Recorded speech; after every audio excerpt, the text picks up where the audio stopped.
सरकारचं या फडणवीस सरकारचं एकनाथ शिंदेचं एकनाथ शिंदेचा अजित पवारचा रवींद्र चव्हाणचा या फडणवीस सरकारचा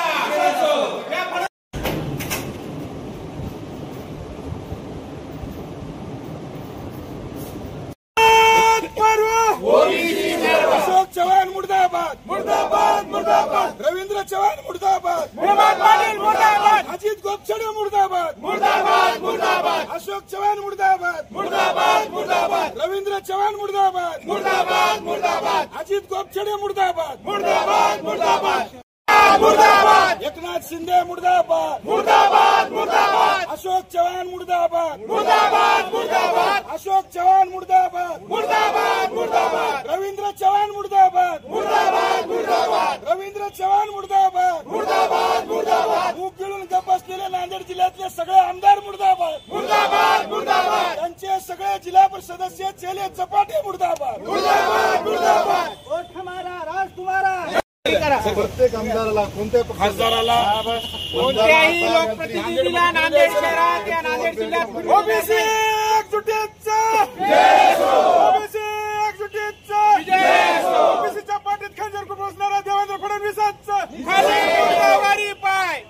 या फडणवीस सरकारचा मुर्दाबाद मुर्दाबाद अजित आपले आपले सगळे कार्यकर्ते बोलून घेणे पालकमंत्र्याला आपण झेंडा फडवू द्यायचा नाही काय आपल्याला अटक करतील जेल बरोबर करतील आपण सगळे जायला तयार आहोत आपण शेकडो ओबीसी बांधव या ठिकाणी जमायचं भविष्यात काहीतरी राहील हजारो येऊ पालकमंत्र्याला आपला या ठिकाणी येऊन झेंडा फडकायचा त्यांना अधिकार नाही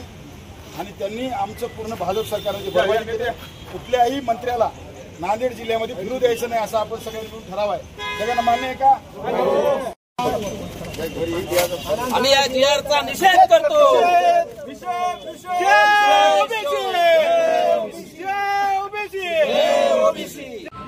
यामध्ये खरं तर आमचं मुख्य टार्गेट जीआर नाहीये। जीआर जो काय आहे ते रद्द होईल जळेल काय होईल माहित नाही, पण जे असली उद्दिष्ट जरांगे पाटील यांचं होतं 58 लाख सर्टिफिकेट त्यांनी रेग्युलराइज करून घेतलेले आहेत, 58 लाख सर्टिफिकेट त्यांनी व्हॅलिडिटी करून घेतलेले आहेत। म्हणजे त्याच्यामध्ये आणि ज्याला कुणाला सर्टिफिकेट मिळणार आहे व्हॅलिडिटी मिळणार आहे त्याची संमती घेऊन दुसऱ्याला मिळणार आहे, म्हणजे सरसकट आरक्षण मिळालेलं आहे। देवेंद्र फडणवीसांनी आम्हाला मूर्ख बनवण्याचं काम करू नये।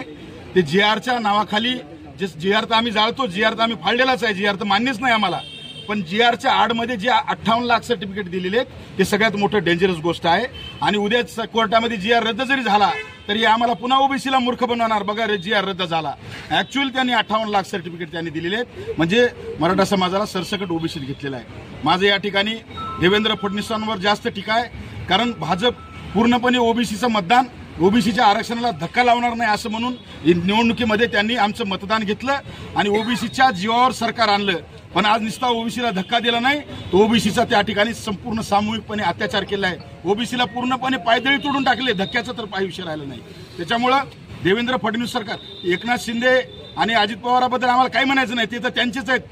त्यांनी आम्हाला आमची बाजू कधीच घेतली नाही, पण याच्यातला मुख्य आरोपी आम्हाला त्या ठिकाणी देवेंद्र फडणवीस आहे की ज्यांनी आमच्या ओबीसीच्या पाठीमध्ये खंजर खुपसलेला आहे। आणि आपल्या माध्यमातून मला दुसरी गोष्ट बोलायची आहे, जे जे आमचे ओबीसीचे नेते सरकारमध्ये आहेत, मग सन्माननीय छगन भुजबळ साहेब असतील, पंकजाताई मुंडे असतील, धनंजय मुंडे असतील,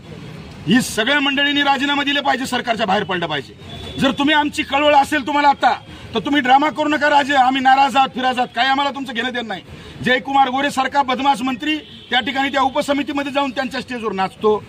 अनेक आमचे ओबीसी म्हणणारे जे काही आमदार आहेत सगळे मुख गिळून गप्प बसलेत, म्हणून सरकारमधल्या जे जे काही ओबीसीचे आमदार असतील मंत्री असतील यांनी ताबडतोब सरकारचा राजीनामा देऊन जर बाहेर पडत असाल तर तुम्ही ओबीसी बोलायला तुम्हाला अधिकार आहे, अन्यथा तुम्हाला आम्ही आता टार्गेट मराठा समाजातल्या नेत्यांना किंवा कुणाला करणार नाही। ते बिचारे त्यांनी लढले, त्यांनी त्यांचा संघर्ष विषय घेतला, पण आमचे मुख गिळून गप्प असलेले ओबीसीच्या नेत्यांच्या विरोधामध्ये येणाऱ्या काळामध्ये आमचा एल्गार असणार। नांदेड जिल्ह्यामध्ये कोणताही सरकारमध्ये सामील असलेला ओबीसी नेता आला तर आम्ही त्याला काळं फासण्यासाठी ओबीसी समिती त्याच्या पुढे जाणार आहे, हे आम्ही या ठिकाणी आम्हाला त्या ठिकाणी आम्ही या जीआरची पण फाळलेला आहे। त्याचबरोबर 58 लाख सर्टिफिकेट देणाऱ्या देवेंद्र फडणवीसची सुद्धा येणाऱ्या काळामध्ये चौकात देवेंद्र फडणवीसचे पुतळे आम्ही जाळणार आहोत, ही आमचा त्या ठिकाणी संकल्प आहे।